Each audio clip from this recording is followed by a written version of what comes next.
Olá, turma, que felicidades!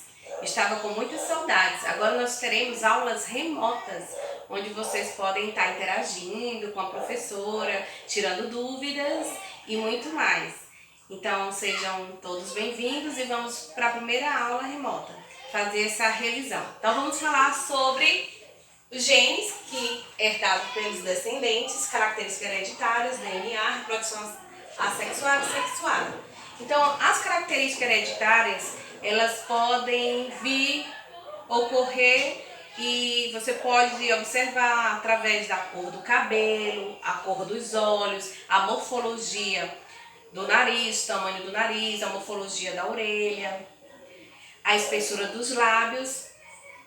Tudo isso são características hereditárias que passam de geração a geração, ou seja, dos pais para os filhos, são transmitidos dos pais para os filhos. Nós temos também a sigla do DNA, que é o ácido desoxirribonucleico. E falando aqui das características hereditárias, é interessante falar sobre Gregor Mendel. Foi ele que fez experimentos, ele é um cientista muito importante, onde ele veio perceber que essa transmissão de genes, elas não ocorriam através de mistura, e sim através de unidade dos genes, ou seja, era transmitido de ambos os pais, tanto os genes da mãe como os genes do pai, era transmitido para os filhos. Então isso configura uma herança genética e também características hereditárias ou genéticas. Então, graças aos experimentos do Gregor Mendel, tivemos essa certeza que as características genéticas elas ocorrem através dos genes dos pais para os filhos.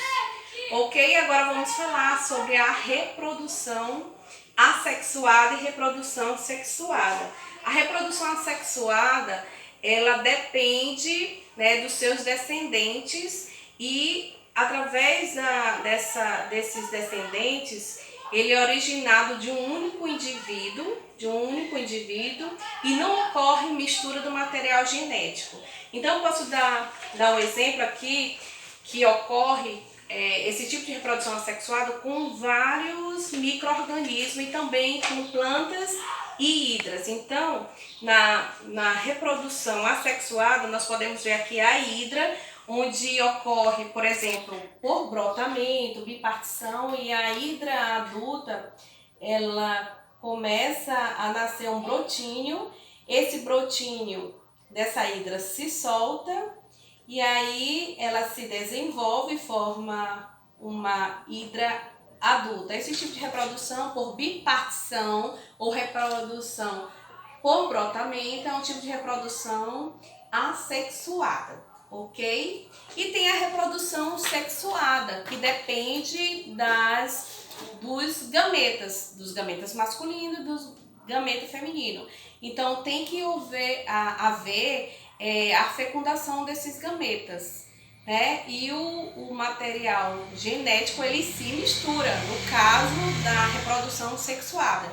Então vamos dar um exemplo aqui até chegar no feto. Então nós temos o gameta masculino, que é o espermatozoide, e temos o gameta feminino, que é o óvulo. O gameta masculino ele fecunda o óvulo. Esse óvulo, após ser fecundado, ele vai se multiplicar, essa célula ovo ou zigoto, e a partir daí vai se desenvolver e vai formar um embrião. Esse embrião vai se desenvolver e vai formar o feto. Enquanto estiver dentro do útero, é chamado de feto. Após o nascimento é chamado de recém-nascido. Então, a reprodução sexuada ela tem que ter a participação desse material genético desses gametas, tanto do gameta masculino como do gameta feminino. E é bem diferente da reprodução assexuada, que o único indivíduo, para ter seus descendentes, ele não precisa dessa mistura do material genético. Ele sozinho, através desse processo de brotamento ou bipartição, ele tem a capacidade de produzir um outro indivíduo. Então é isso, queridos alunos, e um forte abraço e até a próxima, se Deus quiser.